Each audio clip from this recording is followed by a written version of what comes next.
Oke, sahabat semuanya, pada hari ini kita lanjutkan pembahasan dari buku Cash Flow Quadrant karangan Robert Kiyosaki ya, yang berjudul Cash Flow Quadrant. Ya, kita kemarin sudah bahas satu persatu ya terkait bagaimana orang mendapatkan keuangan. Ya, di sini Robert Kiyosaki menulis bahwa mungkin saya review lagi. Intinya semua orang mendapatkan keuangan itu melalui 4 bagian. Jadi ada E, ada S, ada B, ada I. E ini Anda punya pekerjaan, jadi jelas ya. Jadi kita sambil ngopi tapi sambil kita belajar. Anda punya pekerjaan. Yang kedua, S ini Anda memiliki pekerjaan. Jadi Anda yang punya pekerjaan. B ini Anda memiliki sistem dan orang bekerja untuk Anda. Ya. Kalau yang B, Anda memiliki sistem dan orang itu bekerja untuk Anda. Dan I ini uang bekerja untuk Anda. Ini investor, ini business owner, ini self-employed, dan ini employee. Jadi sudah sangat jelas dimanapun kita untuk mendapatkan uang itu tidak akan lepas dari pola 4 bagian ini. 4 bagian ini dimanapun di seluruh dunia tidak ada yang lepas dari 4 bagian cara orang mendapatkan uang dengan model ESBI ini. Tinggal pilihan ada di Anda semuanya, Bapak Ibu semuanya. Kira-kira kita apakah sudah nyaman dengan kondisi kita? Ya, baru-baru ini ada seorang artis yang sangat terkenal ya, yang kecelakaan dan meninggal dunia. Ya, kalau hanya bekerja di satu sisi, kalau terjadi seperti itu secara otomatis penghasilan otomatis langsung berhenti. Terbayang nggak? Artis itu biasanya bekerja di sini, self-employed, dia bekerja sendiri. Dia dibayar berdasarkan pengalaman dia, berdasarkan keterampilan dia. Dia berdasar dari waktunya dia dan tenaganya dia. Apabila kita nggak bisa melakukan pekerjaan lagi, secara otomatis penghasilan kita berhenti. Ya mirip seperti yang saya cerita tadi. Ada satu artis yang baru kemarin ya meninggal dunia karena kecelakaan dengan keluarganya, dengan suaminya. Secara otomatis penghasilannya berhenti. Beda umpamanya artis tersebut walaupun dia sebagai seorang artis tapi dia mempunyai bisnis. Contohnya ya, ini adalah yang seperti itu ada contohnya yang paling jelas itu Geprek Bensu. Saya menyebutkan merek enggak apa-apa, sebagai contoh saja ya. Ruben itu bekerja sebagai self-employed, sebagai artis. Dia setiap harinya tetap syuting, tetap melakukan pekerjaan dia seperti itu. Tapi di sisi lain kuadran, dia membangun namanya waralaba atau membangun namanya business owner, dimana kita berani pastikan ya lebih tenang dan lebih nyaman apabila kita bekerja di kuadran yang berbeda. Kenapa? Apabila terjadi sesuatu, taruhlah kita meninggal ya, kejadian yang paling baru adalah meninggal dunia. Ya, apabila si artis tadi meninggal dunia, dia tidak bisa bekerja lagi. Menurut Bapak Ibu, kira-kira ya Geprek Bensunya Ruben tetap jalan atau juga tutup? Kira-kira dijawab ya. Saya berani pastikan Bapak Ibu semuanya menjawab bahwa Geprek Bensunya Ruben tetap jalan walaupun Ruben meninggal dunia. Ya, kita bukan mendoakan, bukan, cuma sebagai contoh saja. Itulah bedanya antara kita bekerja sebagai self-employed beda dengan kita bangun bisnis. Apabila kita hanya bekerja di self-employed, mungkin penghasilan kita besar ya, tapi penghasilan itu hanya sebatas saat kita bisa bekerja. Umpama Bapak Ibu semuanya sudah tidak bisa bekerja lagi, ya secara otomatis penghasilan ini secara otomatis sudah nggak dapat. Seperti itu ya. Gimana kalau nggak bisa syuting lagi? Dapat penghasilan nggak? Tidak bisa. Kalau mungkin seorang profesional yang sekarang mungkin semua orang pasti akan kenal ya, pemain sepak bola di Indonesia taruhlah. Ya, ada namanya mungkin si A yang dia pemain profesional sepak bola, terkenal di masanya. Saat dia menginjak umur 40 tahun dia nggak bisa sepak bola lagi, dia tidak mempunyai klub lagi, otomatis dia tidak punya pundi-pundi keuangan. Apabila dia hanya mengandalkan sebagai profesionalisme dia kerja sebagai pemain sepak bola. Ya, itu pun kalau bisa sampai umur 40. Umpama pas di tengah pertandingan ya, dia cedera sehingga tidak bisa melanjutkan main sepak bola lagi. Apabila cederanya serius, dia tidak bisa, seterusnya tidak bisa main sepak bola. Penghasilannya dapat enggak kira-kira? Ya, saya yakin semuanya sepakat kalau penghasilannya secara otomatis langsung berhenti.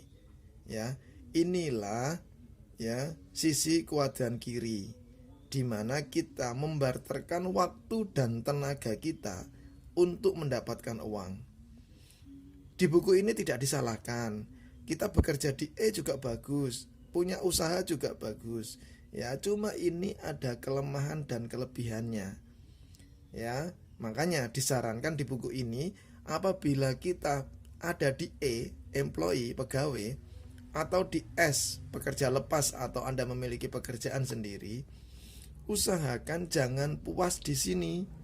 Tapi Bapak Ibu semuanya ya segera berpikir untuk bagaimana caranya mendapatkan income dari kuadran yang berbeda, yaitu dari B atau dari I atau investor ini. Ya, inilah maksud daripada buku ini. Sehingga apa? Kalau kita terjadi sesuatu di sumber penghasilan kita, karena kita tidak bisa bekerja lagi, secara otomatis kita masih punya save income. Dari mana? Dari kalau geprek bensu tadi, dari usaha bensunya tadi. Ya. Atau seorang artis yang sekarang ini buka kafe ya, dan dia punya beberapa cabang, atau mungkin ini apa namanya, ada seorang yang buka ini bisnis kecantikan dan itu tersebar di mana-mana seluruh Indonesia ya. Artis tersebut hidupnya saya yakin lebih tenang. Kenapa? Karena kalaupun dia nggak bekerja lagi ya sebagai artis, dia masih punya income yang sangat besar dan menunjang kehidupan dia, bahkan itu anak cucunya. Itu ya. Kita ngopi dulu.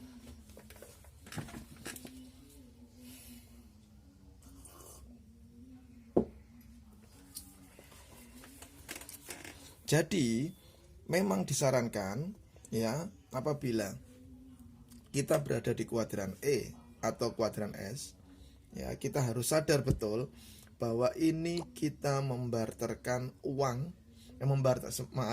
membarterkan tenaga dan waktu kita untuk mendapatkan uang. Itu di sini. Ya. Kalau di sini beda. Ya. B, ini sistem yang bekerja untuk kita sehingga kita tidak perlu membarterkan uang. Ya, seperti di video-video sebelumnya saya bilang, pemilik Indomaret tidak pernah datang buka toko, melayani pelanggan, duduk di kasir, tidak pernah. Karena dia sudah percaya dengan sistem. Seperti itu. Sama seperti Ruben Onsu, dia masih sibuk syuting. Ya, tapi usahanya geprek bensunya, dia tidak pernah datang ke gerai, habis itu bukakan, terus habis itu dia melayani pelanggan, habis itu dia di kasir, ngitung laba hari ini dan sebagainya. Itu tidak pernah. Yang terjadi adalah semuanya sudah tersistem, sudah ada sistem di dalamnya.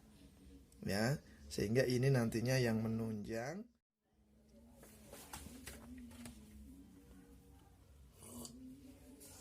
Oke, sambil menikmati kopi, kita belajar lagi. Jadi intinya adalah ya, Bapak Ibu semuanya, bagi yang mungkin memang masih baru dan masih baru bergabung di channel ini ya, terkait dengan bagaimana caranya kita mengatur uang, ya, buku ini sangat recommended sekali. Jadi Bapak Ibu semuanya itu untuk mendapatkan buku ini sebenarnya buku umum, jadi terbitannya dari Gramedia. Sebentar, ini Gramedia, ya. Jadi buku ini buku umum, buku tentang bagaimana pengaturan keuangan, ya, di Gramedia, terbitannya Gramedia. Jadi di toko buku Gramedia atau toko buku lain, nah, pasti ada, ya, terkait dengan tentang buku cash flow kuadran, ya. Bagus banget isinya. Jadi sudah kita uraikan bersama, ya, terkait sama bagaimana orang itu memiliki kehidupan, ya, bagaimana orang tersebut memiliki bisnis, bagaimana orang tersebut bisa mengatur sebuah perencanaan keuangan. Itu ada semua di bisnis ini, ya. Kita akan lanjutkan lagi untuk pembahasan dari buku cash flow kuadran ini. Tadi kita sudah sampaikan, ya. Nah, ini untuk investor memang posisinya di sini, ya. Bagaimana uang itu menghasilkan uang. Ini prinsip daripada investor, ya.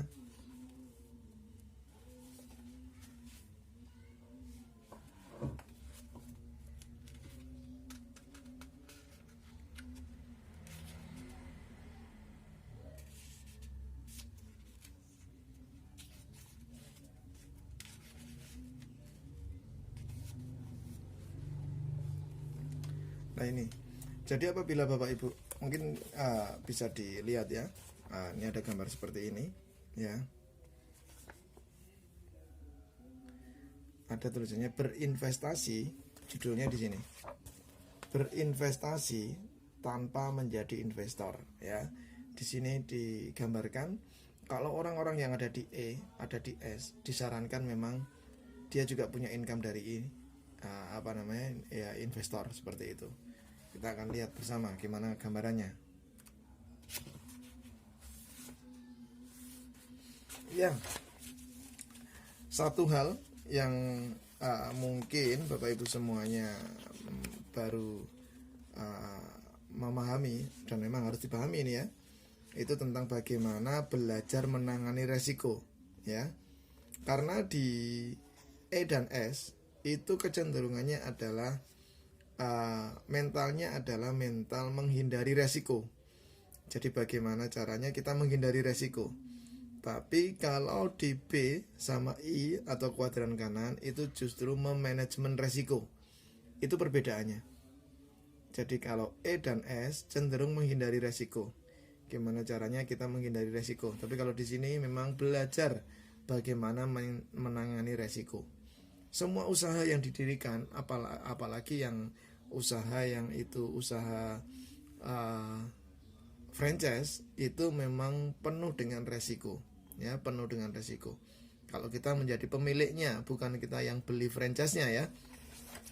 Kita membangun usaha dengan business owner istilahnya, kita bangun usaha, kita bangun bisnis. Ke depan itu sangat gelap. Jadi tidak secerah kalau kita menjadi karyawan atau sekedar punya usaha kecil. Kalau karyawan jelas setiap bulan dia dapat penghasilan, dan penghasilannya pasti, ya, tidak bisa naik, tidak bisa turun. Ya, kalaupun naik juga perlu waktu yang lama. Kalaupun turun juga mungkin karena dia bolos dan sebagainya, sehingga dikurangi gajinya, ya. Itulah bedanya antara di kuadran kiri dengan kuadran kanan. Nanti kita akan lanjut di sesi berikutnya. Terima kasih.